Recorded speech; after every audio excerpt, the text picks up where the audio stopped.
Bienvenue dans cette nouvelle exploration sens. Aujourd'hui, on s'attaque à un véritable phénomène de société. Ouais, un événement qui a complètement redéfini le rapport à l'espace public pour des millions de personnes. C'est exactement ça. L'idée de cette plongée au cœur de nos sources, c'est de prendre un document fascinant, d'en extraire les pépites et de voir ce que ça nous apprend sur la façon dont la technologie dicte nos mouvements. Et pour le coup, la source du jour, c'est une véritable capsule temporelle. Ah ouais, totalement. Il s'agit d'une étude de terrain menée par le chercheur Julien Alvarez. C'est un document d'archives scientifiques en libre accès, issu de HL Open Science, sous licence CC BY pour être précis. Et le contexte est dingue. Grave. L'expérience s'est déroulée pendant un mois entier, en immersion totale, pile au moment de la sortie d'un jeu mobile mondialement connu à l'été 2016. L'été de Pokémon Go. Voilà. Cet été où tout le monde était dehors avec son téléphone. Et la mission initiale de cette démarche sur le terrain, c'était de vérifier une hypothèse qui était euh, extrêmement populaire à l'époque. L'idée que le jeu allait sauver notre santé, en gros. C'est ça. On entendait partout que cette application allait transformer des millions de joueurs sédentaires en véritables explorateurs sportifs. Alors, décortiquons cela. Comment une simple application sur smartphone a-t-elle pu promettre un tel impact sur la condition physique de quiconque l'utilisait? Pour bien comprendre, il faut se replonger dans la mécanique technique de cet été 2016. Le principe reposait sur la géolocalisation en temps réel, directement branchée sur les cartes de Google Maps. D'accord. Donc, l'application obligeait littéralement les joueurs à se déplacer physiquement avec leurs pieds dans de vraies rues pour trouver des créatures. Et pour interagir avec des éléments virtuels aussi, c'est important. Les fameux Pokéstop. Ah oui, les petits tourniquets bleus sur la carte. Voilà, ces points de ravitaillement qui distribuaient des objets vitaux, genre les Pokéballs pour capturer les bêtes. Et il y avait aussi les arènes, de grandes tours virtuelles où les différentes équipes s'affrontaient. Et le but ultime de tout joueur à l'époque, faut se le rappeler, c'était de marcher assez pour remplir les 151 cases du Pokédex, l'encyclopédie du jeu. Ce qui n'était vraiment pas un divertissement conçu pour rester affalé dans son canapé. L'interface dictait au corps de bouger. Et c'est là que l'approche de cette recherche est super pertinente. Parce que le test a été mené en conditions réelles. Exactement. Sur leur route des vacances, dans des environnements géographiques radicalement différents. Et on commence d'ailleurs par la campagne. Le fameux mythe de la nature. C'est ça. Direction Montrésor, en Indre-et-Loire, un tout petit village d'environ 300 habitants. Et là, Et là, c'est la douche froide. complètement. Le mythe de la grande aventure sauvage prend un premier coup dans l'aile assez sévère. Ce qui est fou, c'est que ce village était même une exception locale. Il y avait quand même 5 Pokéstops et une arène. Ce qui est un luxe pour un petit village de 300 âmes. Ouais, mais voilà, la faune virtuelle y était d'une banalité affligeante. Mais vraiment. Le radar ne détectait presque que des créatures basiques de chez basique, principalement des roucoules, L'équivalent d'une tourterelle, en gros. c'est ça, ou des ratatas, des rats quoi. Très vite, on se rend compte en lisant l'étude que la promesse de l'exploration, elle se transforme en une petite routine ennuyeuse. Parce qu'il n'y a rien d'autre à faire. Bah oui, la pratique se résume à faire exactement la même promenade en boucle plusieurs fois par jour, juste pour tourner les mêmes 5 Pokéstops et accumuler des objets. L'exploration hasardeuse, celle qui fait rêver, elle n'existait pas.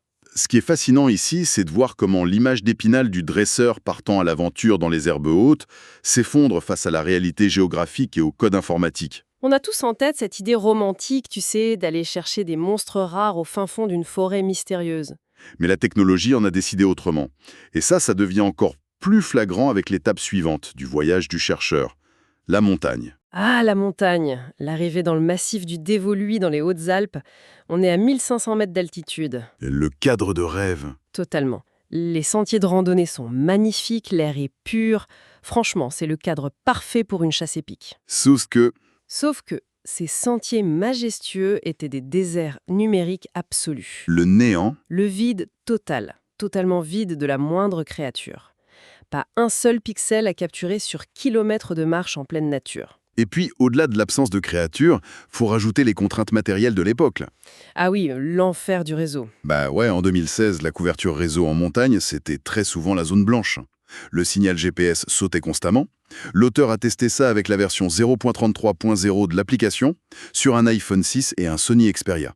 Et le résultat? Quand l'application plantait en pleine montagne, le redémarrage nécessitait une connexion Internet. Connexion qui n'existait pas là-haut. Donc le jeu reste bloqué? Exactement.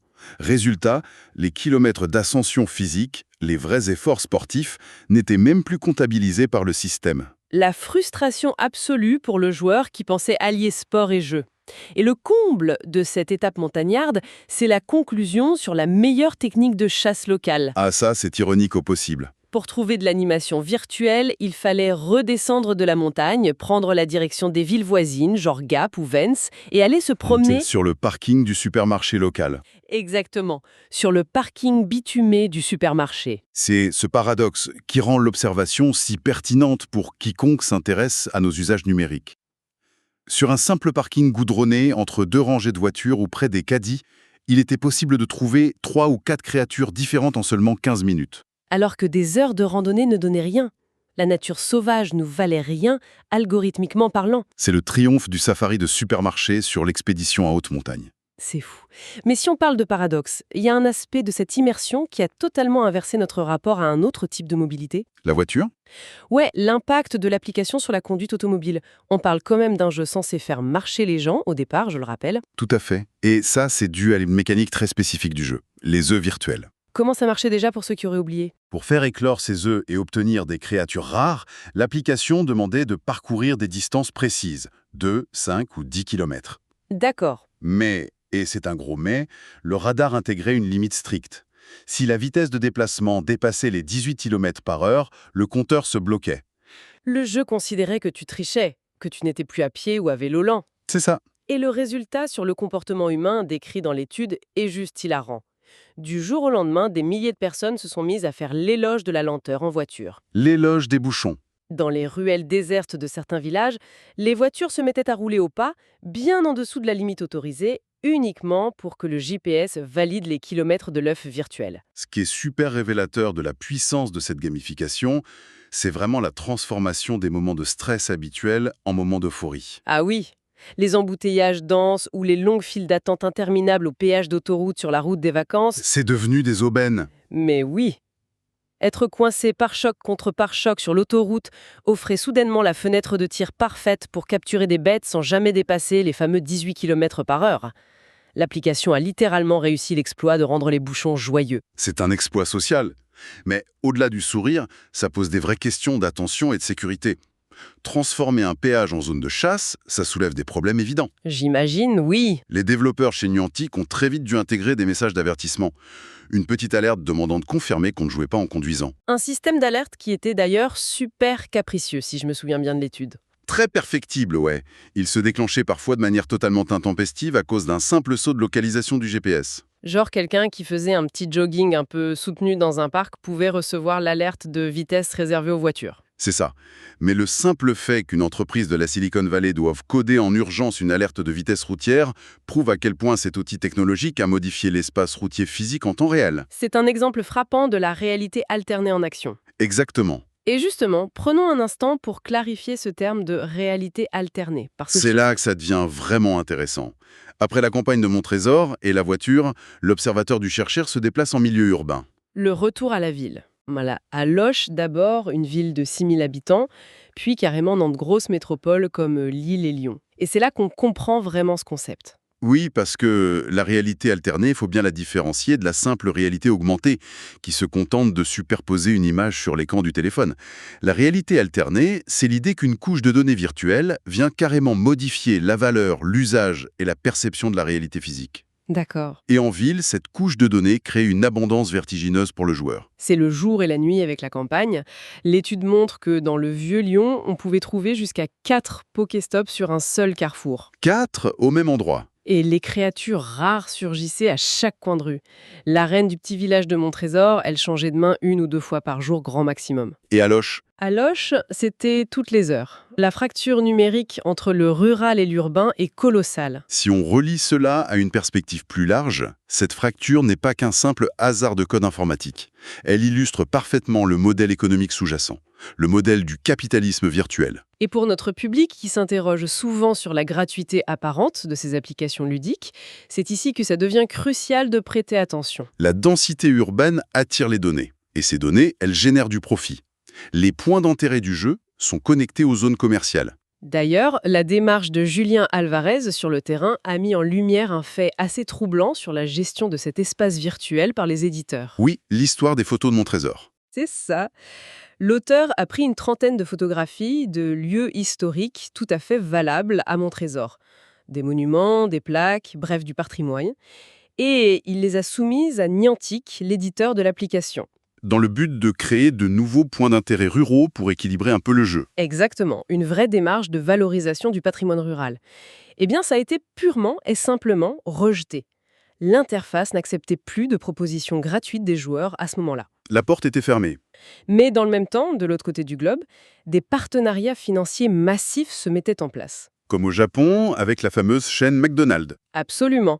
Des milliers de restaurants de l'enseigne ont été transformés du jour au lendemain par une simple ligne de code en arène ou en point de ravitaillement exclusif. Le but étant d'attirer les clients physiquement dans le restaurant pour jouer. Ça questionne profondément la légitimité de ce qui s'affiche et de ce qui a de la valeur sur cette carte du monde virtuel. Qui décide de la valeur culturelle ou sociale d'un lieu physique finalement? C'est une excellente question. Une pompe à eau totalement banale en pleine métropole devient un lieu de pèlerinage attirant des dizaines de personnes chaque jour. Tandis qu'un monument historique rural est effacé de la réalité alternée car il ne représente pas un intérêt économique suffisant pour l'éditeur. C'est vertigineux de penser qu'un algorithme dicte de cette manière ce qui mérite d'être vu ou ignoré dans notre propre monde. Et ces inégalités d'ailleurs n'étaient pas que géographiques. Le matériel technologique lui-même créait des disparités énormes entre les individus. C'est vrai, l'étude est très claire là-dessus. L'utilisation simultanée de plusieurs téléphones durant cette période d'immersion a révélé des différences de traitement frappantes selon l'OS utilisé. Entre iOS et Android. Sur la version Android de l'époque testée dans l'étude, les bugs visuels étaient constants. Par exemple, les points de ravitaillement, les Pokéstop, restaient bleus sur la carte, même après avoir été utilisés. Ce qui est trompeur. Totalement, alors qu'ils devaient normalement devenir violets pour indiquer aux joueurs qu'ils étaient vides et en cours de rechargement. Bonjour la frustration pour les joueurs sous Android. Tu marches pour rien. Sans compter que cette même version Android peinait à détecter l'encens ou les leurres virtuels, ces objets qui attirent les monstres. Ce qui crée des situations absurdes. Imaginez la scène décrite. Deux personnes marchent côte à côte dans la rue. L'utilisateur sous iOS, avec son iPhone, attrape une créature rare juste devant lui et le téléphone Android de son voisin est tout bonnement incapable d'afficher cette même créature. Juste à cause du système d'exploitation. Mais le plus grand défi matériel mentionné dans la source, et quiconque a déjà utilisé son téléphone pour se guider en ville toute une journée le comprendra, c'était la gestion de la batterie. Ah, l'énergie. L'application était un véritable gouffre énergétique. Évoluer en milieu urbain avec ce jeu devenait un véritable exercice militaire d'optimisation de l'énergie. Une logistique implacable. Faut s'imaginer partir avec la batterie chargée à 100%, brancher systématiquement le téléphone sur l'allume-cigare au moindre petit trajet en voiture. Et faire des concessions dans le jeu. Oui, il fallait tout désactiver dans les paramètres. Couper le son de l'application et surtout désactiver la fameuse caméra en réalité augmentée. Celle qui superposait le monstre sur le trottoir. C'est ça, la fonction vitrine du jeu. Il fallait la couper, car elle drainait beaucoup trop d'énergie. L'étude note même qu'il y avait une gestion différée du temps de jeu à cause de la batterie. C'est-à-dire, Faire évoluer ces créatures générait une longue animation sur l'écran, très très gourmande en ressources, processeurs et en batterie. ah oui, Donc les joueurs devaient s'interdire de faire ces évolutions en extérieur. il repoussait l'action. L'évolution des personnages était strictement réservée pour le soir, une fois rentrés tranquillement à la maison, avec le téléphone branché en sécurité sur le secteur. C'est dingue. Tout ce conditionnement matériel, cette logistique de l'énergie et cette obsession de la carte virtuelle, ça nous amène dans l'étude à une forme de dissonance cognitive fascinante. Le comportement humain face à l'écran. Oui. L'observation de terrain documente des scènes d'une absurdité presque surréaliste concernant notre attention. Le cas du zoo de Lille est probablement l'exemple le plus parlant de cette perte de réalité. J'allais en parler. Ce passage est incroyable. Pour le contexte, l'accès à ce zoo municipal de Lille est gratuit. On y trouve des véritables animaux en chair et en os venus de tous les continents. Une occasion parfaite, normalement, d'observation de la faune réelle pour les promeneurs. Et pourtant, la scène décrite par le chercheur est édifiante. Une immense majorité des visiteurs arpentent les allées du zoo avec les yeux rivés sur leur écran de smartphone, totalement obnubilés par la capture d'animaux virtuels sur la carte. Les véritables girafes, les singes, passent au second plan. La créature fictive de quelques pixels capte beaucoup plus d'attention que l'être vivant magnifique juste en face d'eux. C'est fou! C'est le grand paradoxe de l'écran qui fait barrage au réel. Et l'étude montre que cela s'étend à des espaces encore plus sensibles, soulevant de véritables dilemmes éthiques et moraux. Tu penses au lieu de culte, hein? Oui. L'auteur relate le fait d'entrer dans la majestueuse cathédrale de Lyon, qui est un lieu de culte, de prière et de silence, avec l'application grande ouverte pour y chasser des monstres de poche virtuels.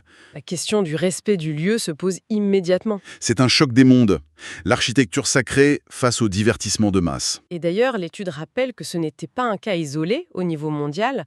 On se souvient que les autorités japonaises ont dû formellement exiger le retrait des créatures virtuelles du mémorial de la paix d'Hiroshima. C'est un exemple très fort. Le recueillement et le respect absolu imposés par un tel lieu de mémoire étaient littéralement piétinés par des foules fixant leurs écrans en cherchant des monstres. C'est vrai, c'est l'aspect sombre. Mais l'étude prend soin de nuancer ce tableau. Oui, il faut être juste. Cette capacité inouïe de l'application à capter l'attention, elle possède également un potentiel éducatif massif si elle est bien orientée et pensée. C'est un point crucial de l'analyse, qui fait d'ailleurs écho à des recherches bien antérieures. C'est la référence au professeur japonais, c'est ça? Exactement. Dès 2004, bien avant les smartphones modernes, le professeur Michitaka Hirose avait mené des travaux pionniers au Japon sur ce sujet. C'est une référence passionnante. Que faisait-il exactement avec la technologie de 2004?